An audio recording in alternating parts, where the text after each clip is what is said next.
Welcome to the Darkstream, Voxday, voxday.blogspot.com, and unauthorized.tv. Sorry about the lack of notifications there, everybody. We had what I guess you'd have to describe, honestly, as a legal emergency of sorts. So that was kind of crazy. It's funny. When you see the shows about the law and everything, and the lawyer rushing to the courthouse with the documents, arriving there just in time, and all that sort of thing. One of my best friends is a lawyer, very good, very high status lawyer, and he loves to pick apart shows like L.A. Law and Ally McBeal and whatever else. I mean, I don't watch shows like that. Matlock. And one of the things they always say is that, it's not like that at all. There's never anything dramatic. It's basically, sitting around and waiting for months and months. And certainly that has been my experience of what happens in arbitration over the past couple of years. And even in with the lawsuits that we've found ourselves involved with over the years. It's been pretty much the exact opposite of urgent or exciting or even interesting. So it was a little bit crazy when one of the legal legionnaires got in touch with me and said, hey, we got a problem here. The California Supreme Court just issued a very important decision on tortious interference. And the arbitrator in Owen's arbitration is apparently very close to issuing a ruling which that could touch on.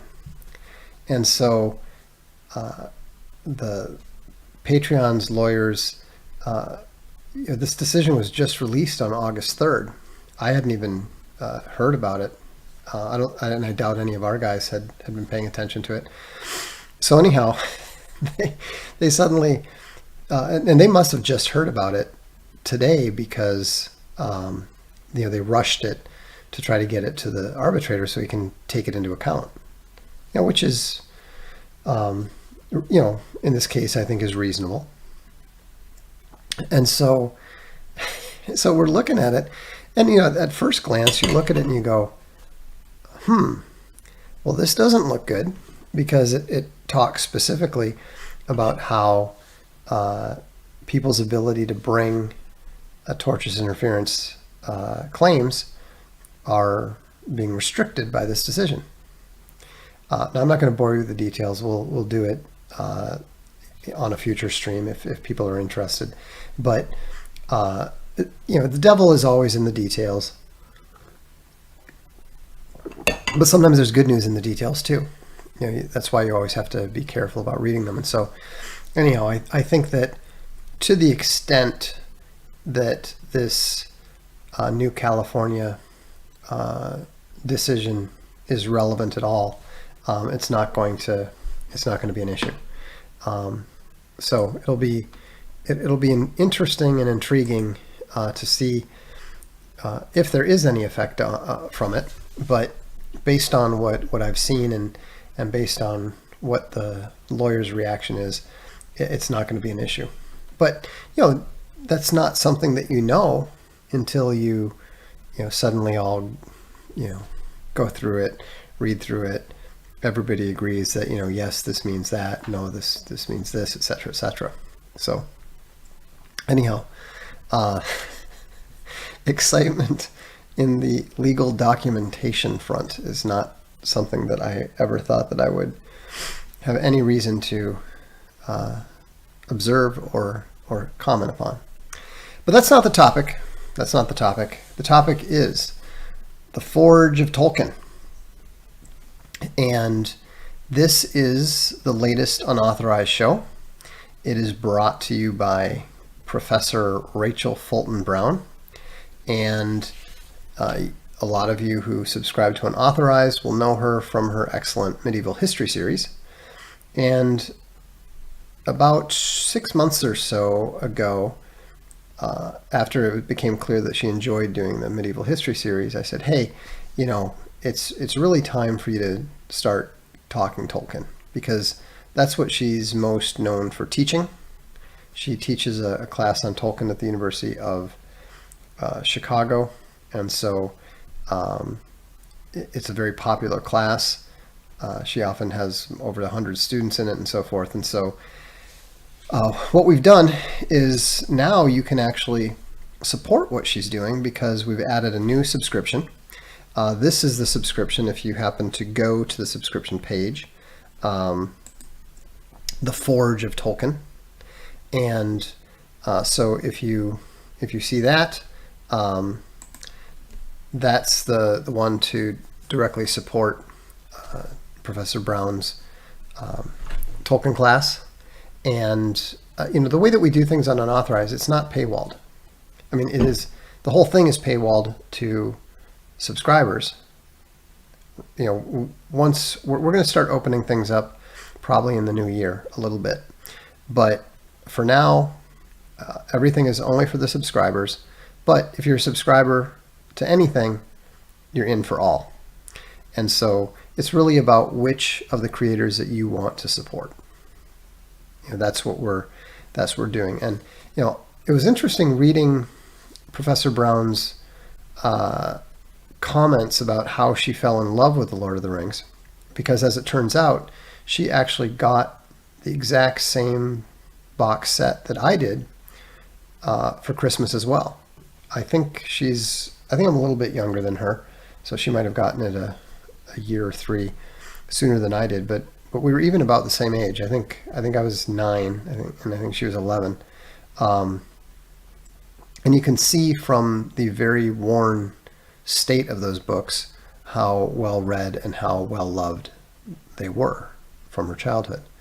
And it's very interesting, though, to see the way that she approaches the subject from the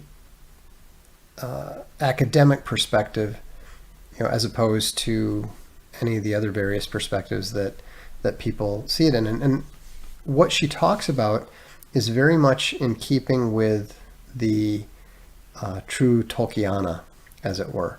I had the good fortune to get an opportunity to go up to Switzerland and go to the Tolkien Museum there, which is absolutely fascinating. More than a little, I think, infuriating for a lot of people who don't understand that even though it's called the Hobbit Museum, it's actually about Tolkien. And some of the stuff that Professor Brown was addressing today, this is called a mythology for England. And what she's referring to is exactly what the guide at the museum talked about, was how Tolkien's goal was to provide that ancient story that the English people lack. He was complaining about the fact that the only thing that they have from Old English is Beowulf, which is not actually a English legend. It's something that was something that was translated from a different people. I'm trying to remember who it was, but I can't off the top of my head. Anyhow, it was translated from a different people into Old English, but that's all they have, because he blames it on the Christian monks, who just didn't see any point in translating the oral traditions of the English people and putting them down in writing. Now, I think it's a little bit hard to blame people too much for what I think it might have been the Saxons, yeah. But no, it wouldn't have been the Saxons. Anyhow, it doesn't matter. Danes, exactly. But what was interesting was that he was saying, well, the problem is they had an oral tradition, and the Christian monks who were literate didn't see the necessity to write down their oral legends and their oral histories. And I do think that it's too bad. I do think it's a pity. On the other hand, if you're a people and you don't write down your own stories, I think it's a little bit much to try to blame someone else for not doing so. You see what I mean? Anyhow, it was interesting though, I can't stress enough how absolutely detail-oriented and even obsessive this guy was. I mean, it was nuts. To put it in perspective, it took us over 2 hours to get through the first 2 rooms of the museum. And we only managed to get through that quickly because Space Bunny told the guy, look, we have to get going. We've got a long drive south and we can't take this long for every room. So we did the equivalent of rushing through it. But what was interesting was that he literally delivered a 1-hour impromptu lecture on Tolkien's perspective on philology. And so he was not very happy with the French speakers who were there on the tour. Being Italian speakers and of course English speakers, we were better off somewhat. Although apparently Tolkien's attitude is that the 2 worst languages in the world are French and English. And so we got a long lecture on how Tolkien really, really disapproved of the way that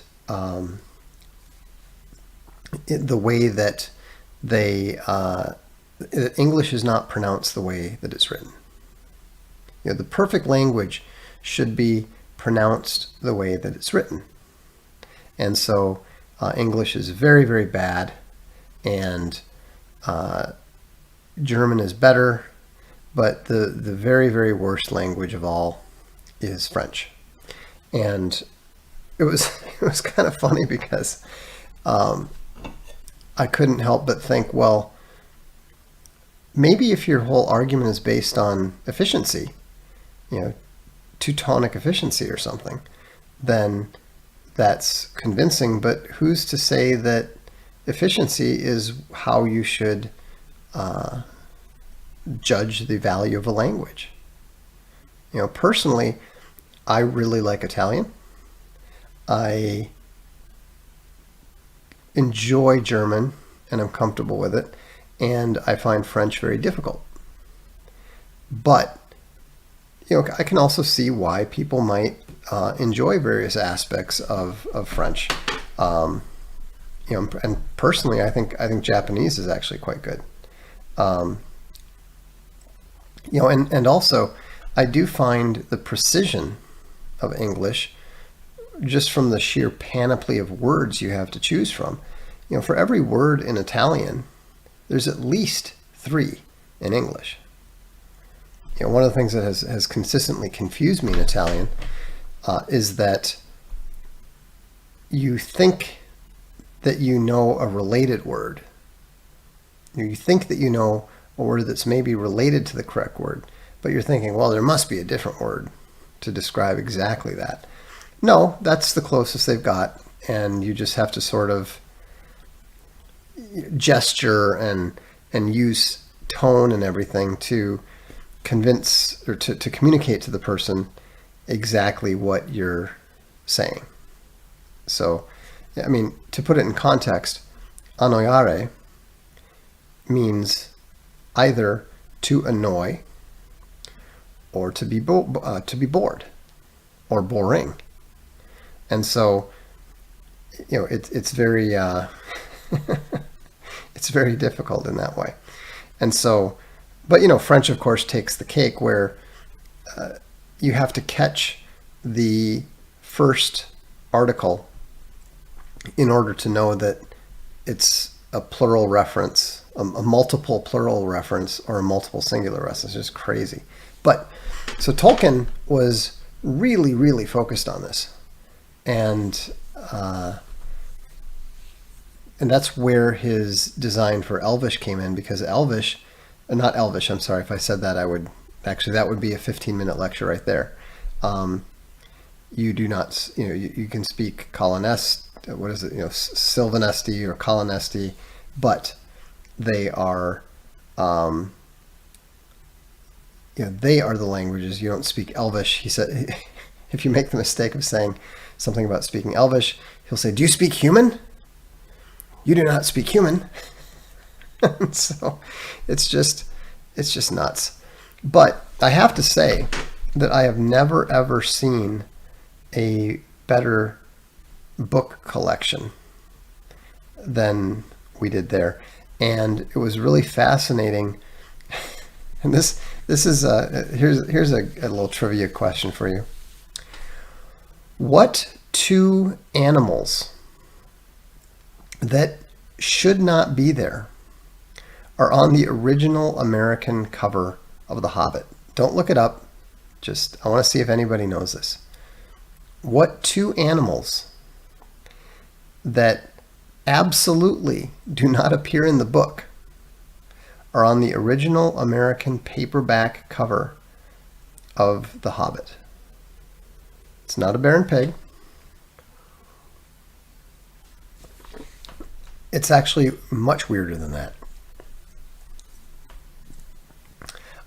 Badger and ostrich is close. Lion and a unicorn is a great guess and actually is partially correct. Giraffe and a lemur. Goblins, no. There's actually, this is what's funny. There's actually a lion and two emus. A lion and two emus on the cover. And Tolkien was very upset about this and complained to his editor, and actually asked the artist why they put a lion and an emu on the cover. And the artist just thought that, well, it's a fantasy story, so she sort of assumed that there would be. So I think this takes the cake in terms of a artist not bothering to know anything about the book and doing the cover. And so what was funny was that the second edition got rid of the lion but kept the emus. And so let me see if I can find that cover around here somewhere. Hobbit cover paperback lion. Yep, there we go.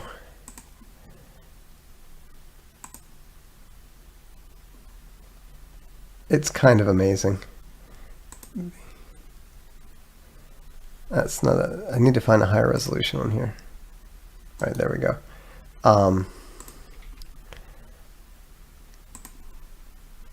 Fantastic. So I'm going to pop this up and you can see what we're talking about here.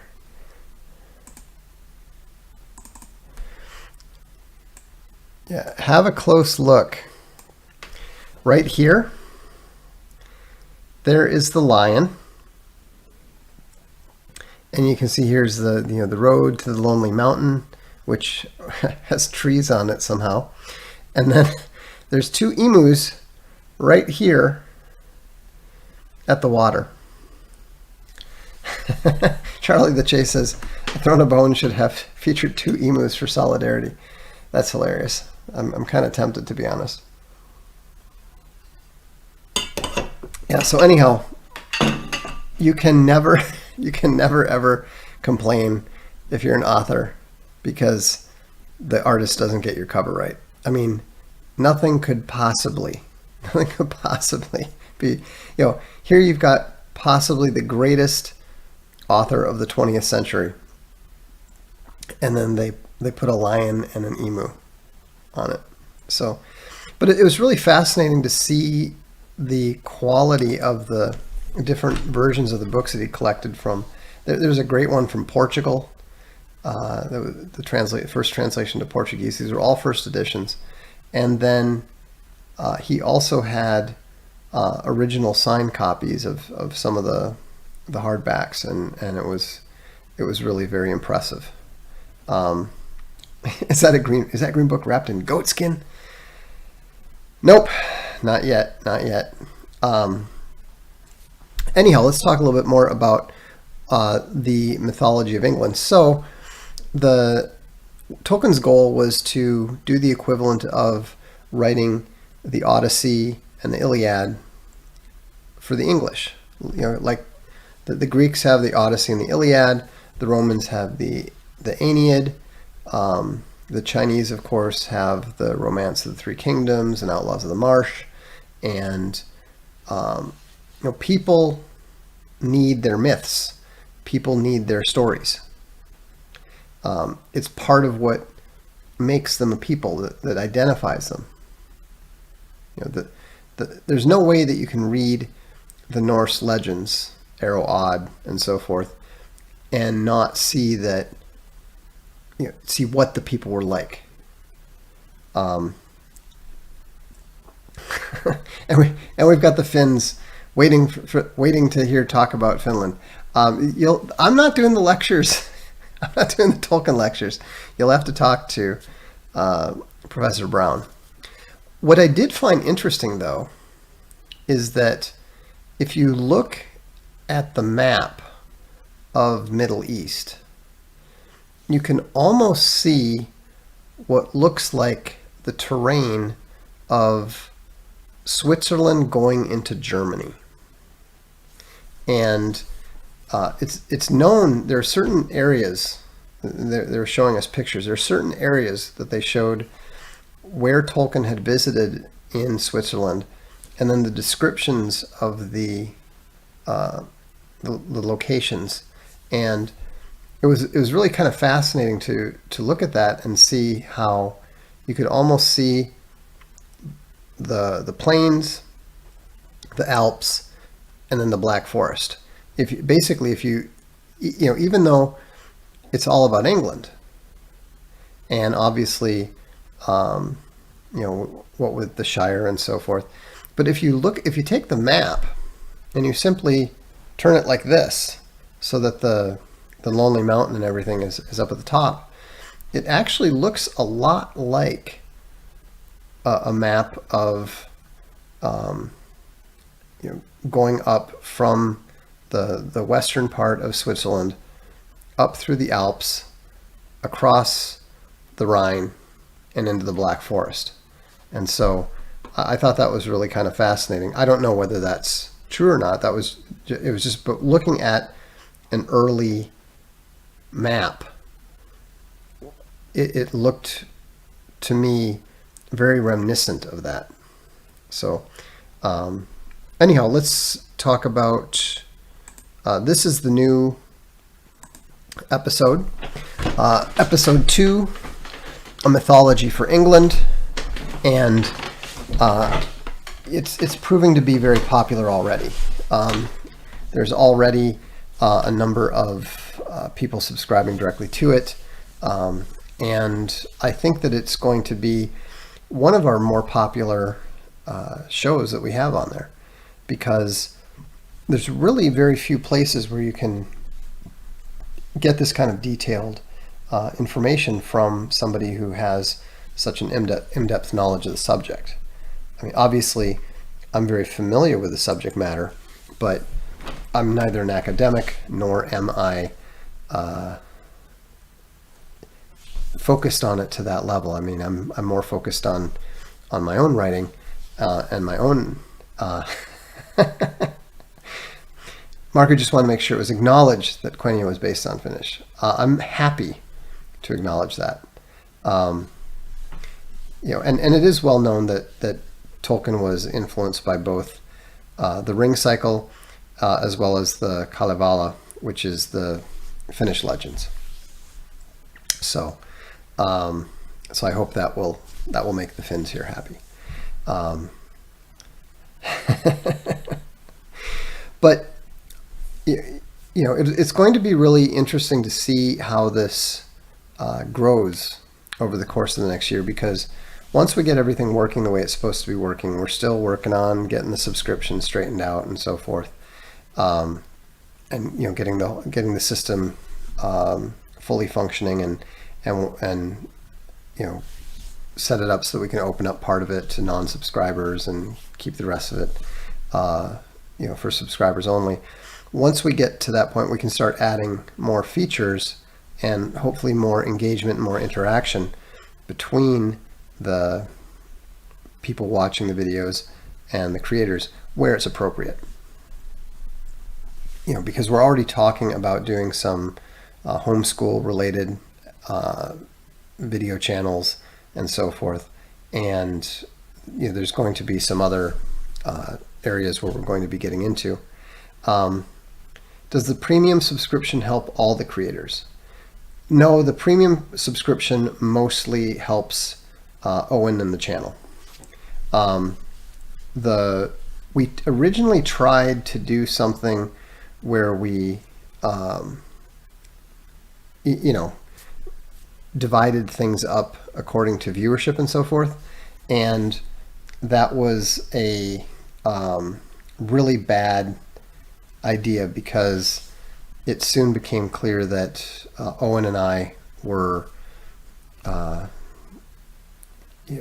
dominating it to such an extent that it just wasn't going to be worth it to people. So that's when we decided to just set up separate subscriptions and set it up so that if you want to support David and you want to support Professor Brown, you can do that. You can do them both. It's not true. Premium gets you a silver membership on Social Galactic. Just to be clear, both premium and annual memberships also include a silver membership on Social Galactic, and we plan to keep continuing that connection as well.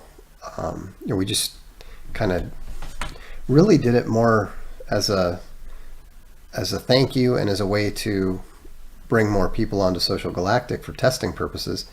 And then it's worked out so well that everybody just wants to keep it like that. Nobody on Social Galactic wants us to just open it up to the public. And so this appears to be a good way to do that. So how does your debt ratio compare to Netflix and Disney? Well, pretty well. We have zero debt, and so I guess it's infinitely better. Anonymous says, I subscribe to Social Galactic. Oh, okay. Yeah, we've got our mail server has been a bit funky. I subscribe to Social. Just shoot me an email, voxday@gmail.com. I'll get you set up.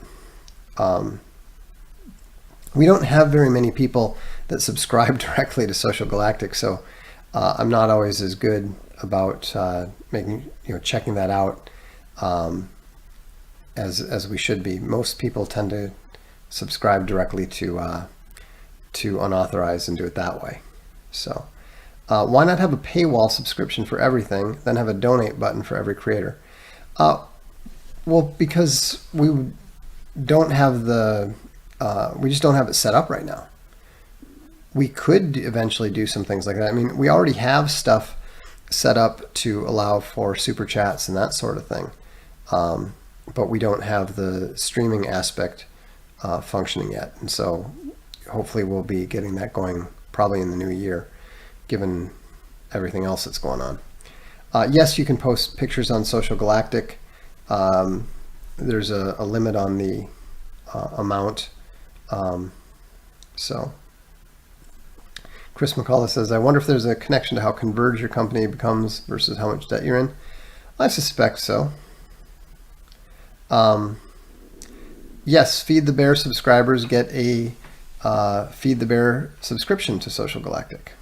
So if you're a Feed the Bear subscriber, and there's literally 2,000 or 3,000 people who have been invited to join Social Galactic who haven't.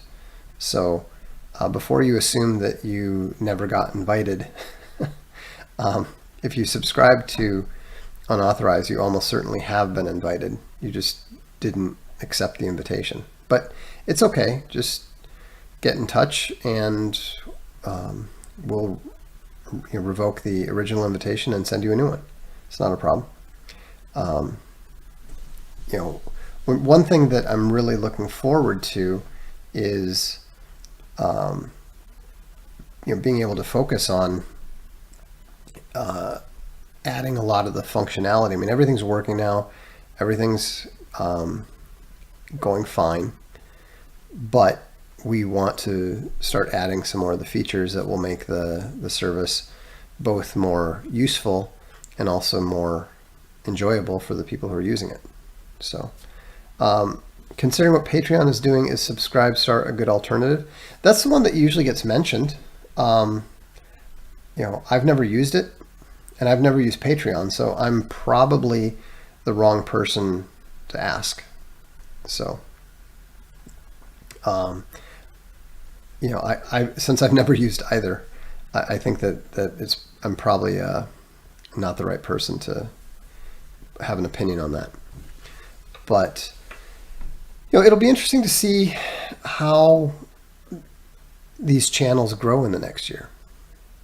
We're probably going to surpass 10,000 people by the end of the year, and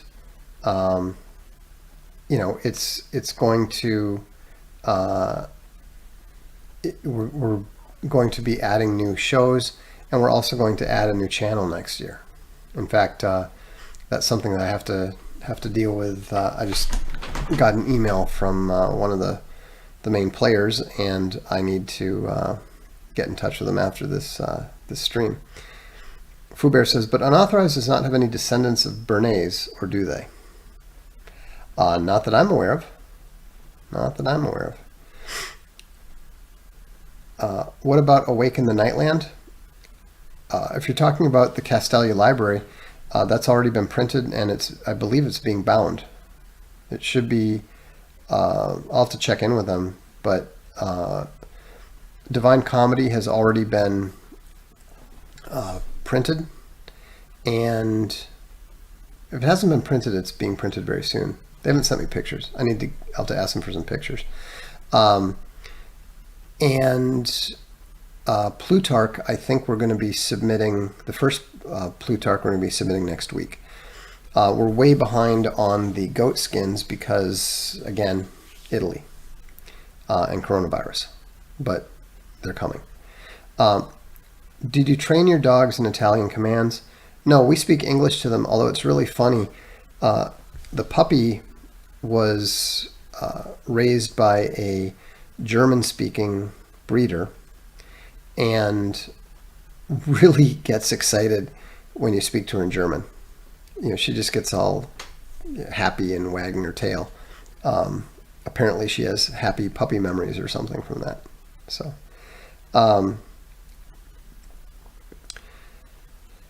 go ahead with the super chats now, if you've got any. We're going to do a little bit of a short one. The illustrations are not Dore. The illustrations are the Venetian wood carvings from, I think, 1467 or something like that. I think they're actually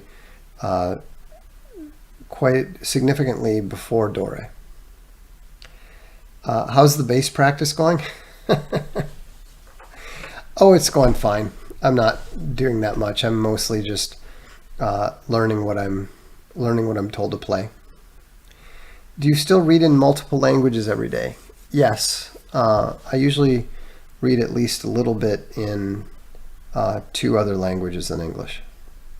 Will you ever write a D&D-like campaign? I have.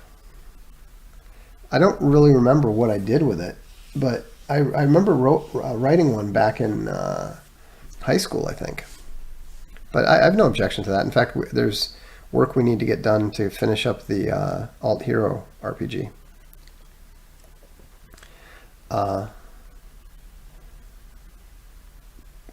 The polyglot puppy, yeah. It is really funny though, because if you just have to sing, "Wie geht es Ihnen? Ich liebe dich," and all this sort of stuff, she just gets all, "Ah." So, it's very amusing.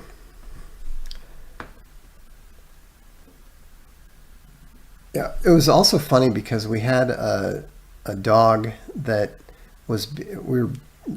we find ourselves doing a lot of puppy sitting, and just because it's easy for us to have an extra dog or two here if we need to for a little while. And it's really funny that there's this dog that was in training to become a guide dog, and all the commands were in Italian. So that was pretty funny. John Rampton says, "Is the current Silver Spike mostly hype?" I mean, everything goes up and down, you know? I mean, no, I don't think it's hype. But, you know, when the markets crash, as they probably will, then you're going to probably see gold and silver crash with them, because people are going to need dollars. That's the way it usually works. Is Hypergamos only available on Webtoons? Yes, that's the only place it will be available until we have enough. Until Lacey and I have done enough to publish a book, and that'll take a while. Throne of Bones progress. Anything you can share? Well, I mean, I've made progress on it over the time, but there's still a long way to go. You know, I just haven't had much time to work on it, unfortunately. But I can show you something that is coming soon. And this is from the Legend. And I want to point out that I did get mine done. I did get my Webtoons contest project done. I'm very proud of this, because this is literally the only time I've ever actually gotten something done before the Legend Chuck Dixon. And of course, he blames the artist, but I'm not accepting that. I'm blaming him. So this is coming. And people have asked, okay, well, Arcave and Patreon and stuff, what is it paying for? This is specifically what it has paid for first, which is a brand new comic from the Legend Chuck Dixon, Go Monster Go. And the style is awesome. The story's pretty cool, and I think it's going to be very popular. Hey, and we have Professor Brown herself here in the house. We've just been talking a little bit. If you want to support her, that is the subscription to look for on Unauthorized. If you do sign up, if you're a brand new subscriber and you sign up, you're probably not going to actually get your access until tomorrow, just so you know. But we're getting there, so you know, one step at a time.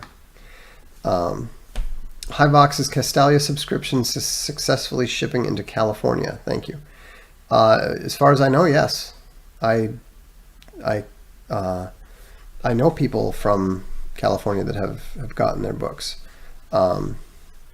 So I don't know why there'd be any issue with California.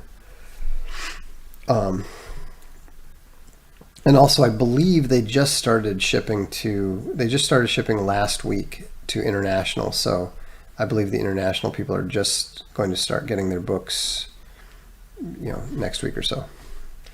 Franz Leiner said, Ausgezeichneter Akzent auf Deutsch. Gefällt mir. Doch. So actually, it's a little bit dangerous. It's a little bit dangerous for me because, you know, when you learn a language when you're younger, your accent is always better, regardless of what you remember.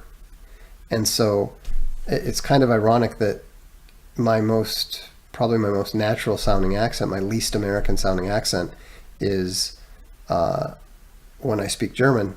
But of course, I haven't used it all that much, and so my vocabulary is not great. And so I tend to find people saying, "Oh, you speak German," in German, and getting excited and speaking quickly and losing me. The strangest thing is that apparently I have an Italian accent in French, which I don't really understand, but I have been repeatedly informed of this, so that's kind of funny. Terry McLeod from Canada says just some support. Thank you from up north. And what G wants to know, what are your top 3 favorite novels of all time?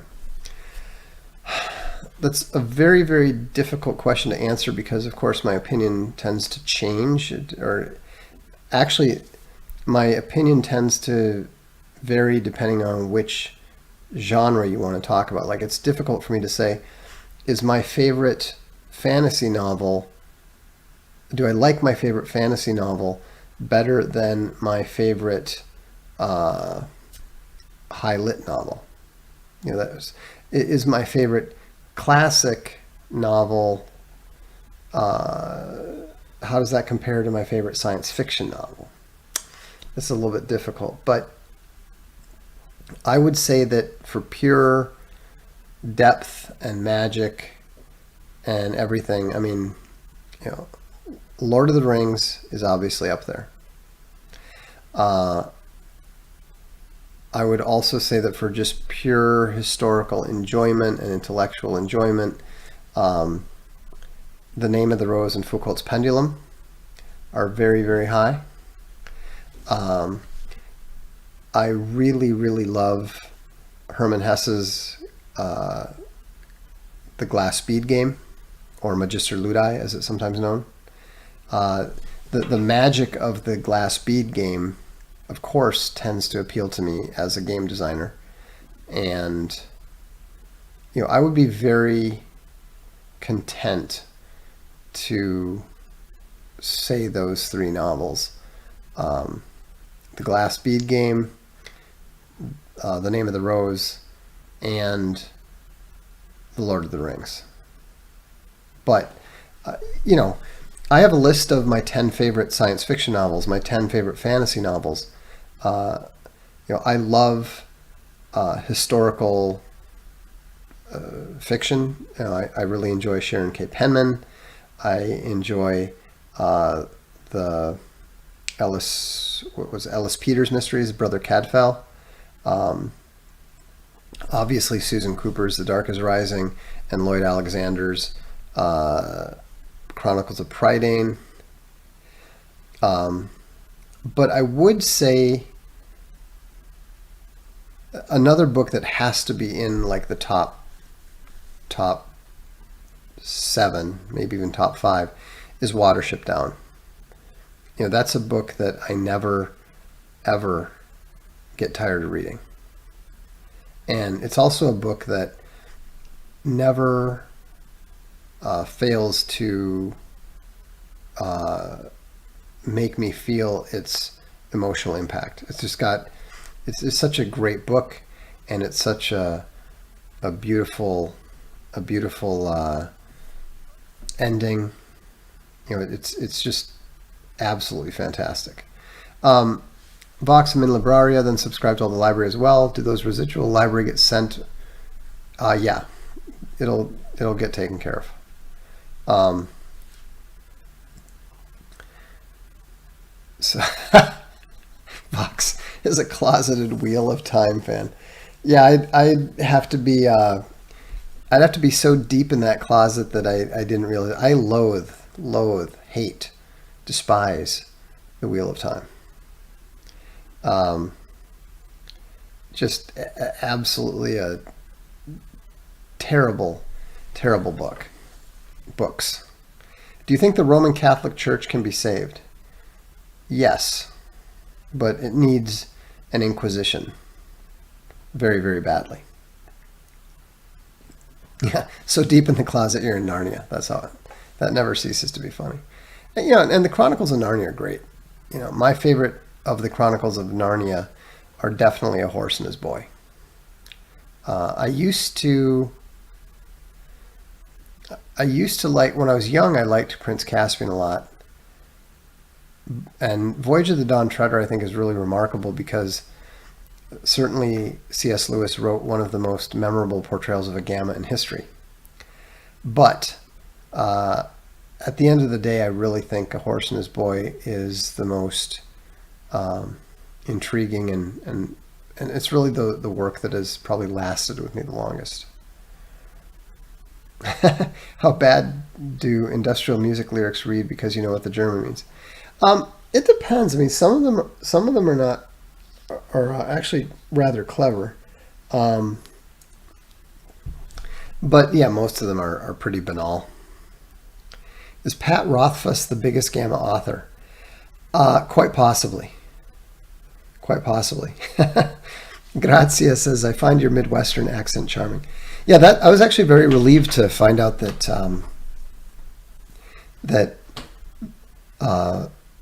apparently Italian women found the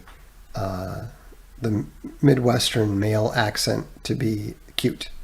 Because you never know what an accent sounds like to people.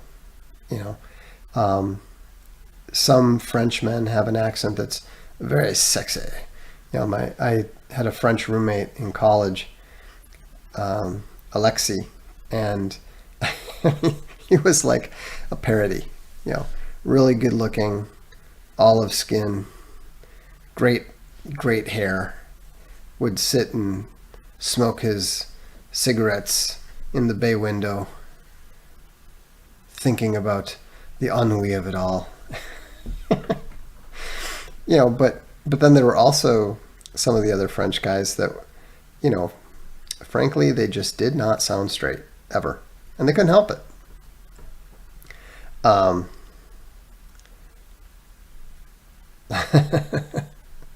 Front 242. Yeah. Is there a difference between evil and wicked? Well, I think wicked is a subset of evil. Wicked is intentional purpose, the intentional and purposeful choice of evil. So there's unintended evil. There's different varieties of evil. Wicked is just one of the nasty types of it.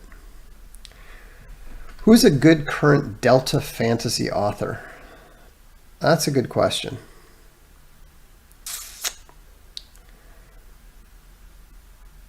I genuinely don't know. I'd have to think about that one.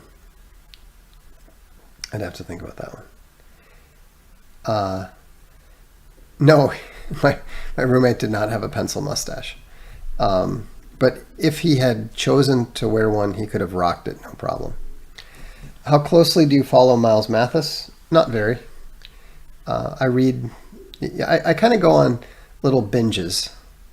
I won't read him for months, and then I'll read like 5 or 6 of his papers right in a row.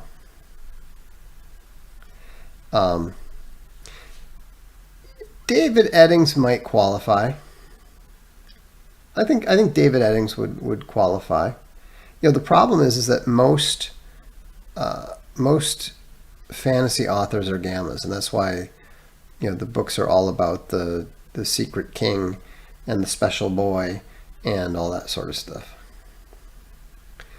Would There Be War be one of the future Patreon subscription books? Well, it would if we had the audiobooks, but it has to have an audiobook. And we don't have the audiobooks of those yet, so that's not going to work. And we should get I think tomorrow I'll be able to get we'll be able to get the Patreon emails out, the links out, so that everyone's got the coupons and can get both books. And they're great books this month and last month. They are the Law Dog Files and Law Dog Files African Adventures. And they are 2 of the funnier books that you will read.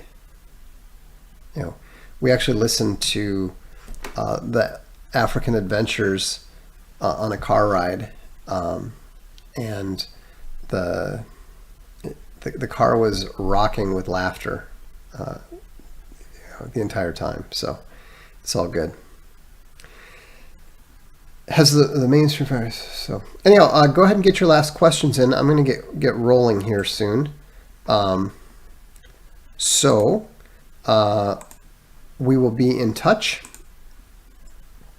Are there any columnists that you feel are your intellectual equivalent or superior at all? Good question. Well, obviously Umberto Eco was. Obviously Ben Shapiro was not. I can't think of any that I would consider to be my intellectual superior. There's a reason why Universal Press Syndicate signed me with the idea that I was going to be the replacement for William F. Buckley. They signed me specifically because they thought that I was the smartest columnist out there, and they thought that that was Buckley's gig. Now, of course, that wasn't the truth. The truth was that he was a smart guy who was playing the role of the gatekeeper for the entire Republican Party and the entire conservative movement. So obviously I could not possibly replace him.